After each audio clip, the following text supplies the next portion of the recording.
Hello everybody, Niklas Seidloff here. Recently we launched a new community site called collaborationtoday.info. The site is an aggregator for news about IBM collaboration solutions. The application has been built via X pages by people from the community. Pierre-Henrik Lausten, Serdash Bajemes, Bruce Elgott, Frank van der Linden and myself. We intend to open source the application soon on OpenNTF.org. As part of David's drive to 99, I'd like to describe the application in a mini-series of videos. In the first part I'm going to describe the core functionality, and later I'd like to describe how the app has actually been built. So let's start with the user experience of the readers of collaborationtoday.info. This is the homepage of Collaboration Today. It uses a simple 3 columns layout. In the left column is a navigator allowing readers to switch between the different pages. In the right column is a list of most recently added news entries. And the middle column contains the actual content, the list of news entries. The content of the news entries is written by various professionals in the IBM Collaboration Solutions community. Collaboration Today aggregates links to these articles. In order to add links to Collaboration Today, we use the concept of moderation. Experts for the different categories or areas can add links to articles and can also place them on the homepage.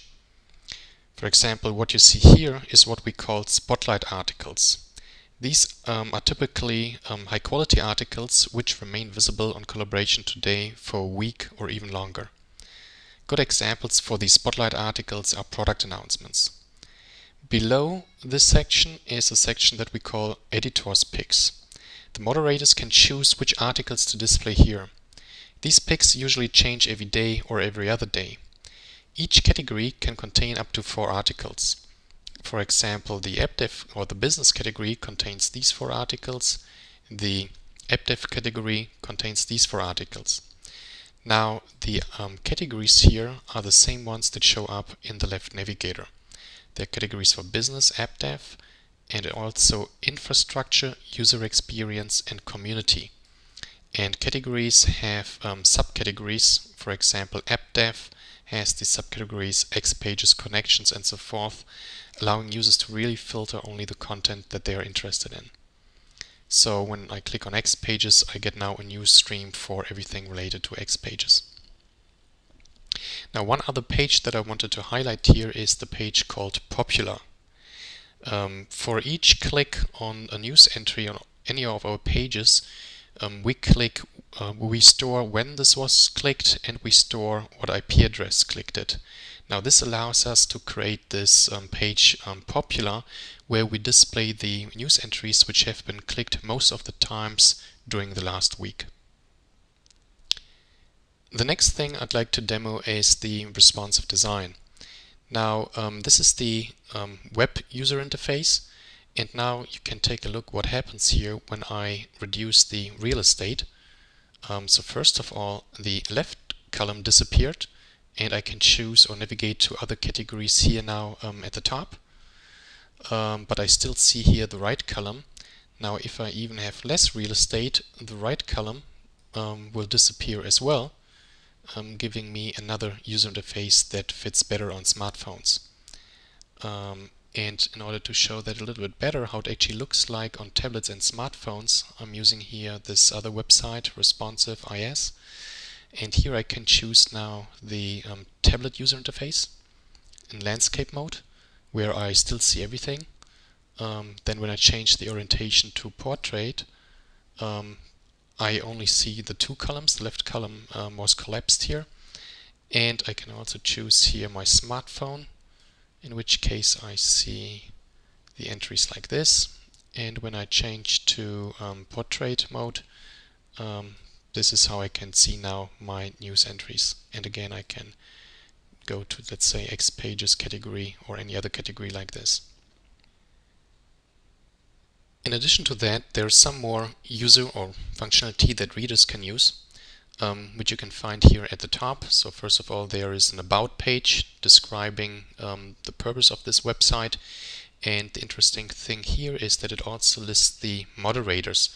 And these, again, business, app dev, infrastructure are the same categories from here.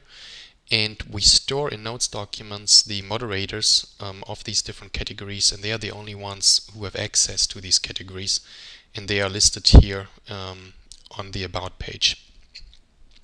In addition to that, there is a contact page where users can suggest new articles, provide any other feedback, change their profile, etc. And this page is interesting. It's how you can stay connected or follow Collaboration Today. First of all, there is a Twitter account called Collab Today. And then we have all sorts of feeds for all of these different categories. For example, this is recent news. You can subscribe to them here, for example, using Firefox, and then the subscribe to this page menu entry. And here are again all of our pages and the categories. In addition to that, there's also a widget that you can easily embed in your own web pages. So all you need to do here is, let's say, page view source, and you can embed here Dojo if you haven't done that yet. You need a specific div, and you need to include a JavaScript file and a CSS, and then you basically only set some JavaScript variables to define what to show. For example, here's where you can set the different categories. And last but not least, we also have an API allowing you to build your own widgets or embed it in any way you could think of. And here's a very simple example. Again, when I go to view page source, you can see the JavaScript code, the Dojo code that invokes a REST API, api.xsp, and then with using some parameters. And then it only goes through the JSON and displays all of them. And this is not really beautiful, but it works functionally. And when you go in Firebug, you can actually see the Dojo here, the JSON data that is returned. Okay, so everything I've demonstrated so far was the user experience for readers of Collaboration Today. For moderators, there is some more functionality and some more pages available. But before I can see them, I need to define myself as moderator, which I can do here by using the Notes ACL. So when I open this up and choose myself, you can see that I have these 3 roles. Now everyone who wants to add content to the page needs to be a moderator, and all the people who want to define what shows up on the home page need to be spotlight and top moderators. Now, in addition to that, I can also define all the categories that show up in the left navigator here declaratively. So you can easily add one, and you automatically get the entry in the navigator. You automatically get a new feed. You automatically can use an API to read from your new category. It's all very dynamic. Now, for each category or subcategory here, I can also define the owners, and only these moderators can then actually add content to this category. So when I now go back into my web browser and I log in here as Niklas Heidloff, and then I do a refresh of this page, you can see here a new entry, moderation. And also when I navigate over these icons, I don't only see here the standard share buttons to Facebook, Twitter, Google+, but there's also the edit button available here. So I can click on it, and it brings me directly to the moderation UI for this particular entry. So here I can define things like the publication date, I can change the title, I can change the author, I can define the category or subcategory. I can define whether or not to show up on the home page as a top story or spotlight story, and so forth. Now, what I want to show you next is how easy it is to add something to Collaboration Today. Now, in order to do that, I turn on or make this bookmarks toolbar visible, and here I can drag this bookmarklet and drop it on here, and now I have this link always, and I can easily use it now to add entries to Collaboration Today by just clicking it. So in this case, I've opened here an X snippet from OpenNTF, and let's say I want to add this entry. I say add Collaboration Today news. Then it gives me this UI here, capture URL. I can press the button, and now it reads some metadata from the website. For example, the title and so forth. Now for author, I now need to pick the author here, Tony. I can change the type. I use the type X pages, and I can change here the abstract. I can define whether or not to show up on the home page, and I just say I leave all the defaults, and then I can say approve. And now when I go back, you can see this entry here under most recently added, as well as in the full page mode, and when I go to the X pages category, I see it here as well. So really easy for moderators to add content to this web page. In addition to that, there are some other views for moderators. For example, here is a page that allows moderators to easily manage the top stories, or what we call editors picks, as well as the 4 spotlight articles at the top.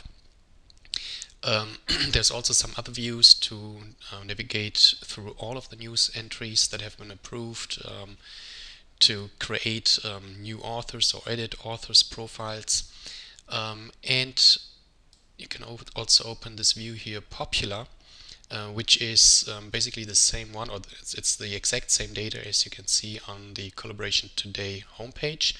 But here you can even see as a moderator the clicks, all-time clicks, and the clicks in the last week. In addition to the bookmarklet, there's also basically a scheduled task running that reads certain registered blocks and puts these entries into a queue. So here is where all the entries show up that have been read automatically, but only moderators can see them. They can tweak them, triage them, and then approve them, or they just delete them. And in order to show that, I want to switch quickly back here to my notes client, because here I have a list of registered blocks. At this point there's only 3 blocks from Bruce, Per, and myself. And I can now go to my Domino console, and I can load dots, and I can run that particular task, read feeds, which again usually happens on a scheduled basis, and I just, for the purpose of this demo, want to trigger it manually. So it tells me that 3 blocks have been read. And now when I go back to the website here and refresh, I see these entries showing up here in my queue, and as a moderator I could go in here now. I could check the content. In fact, I didn't want to open the link, but the moderation UI.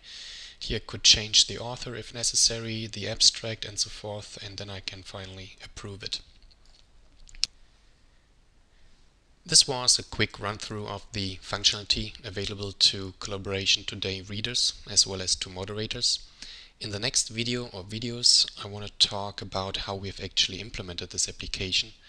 We've used some pretty interesting patterns here and techniques, for example, for how we store all news entries in memory to be fast enough and to be able to scale. And we've also used an interesting technique how we store the click counts, etc. I hope you enjoyed this video. Thanks a lot for your attention.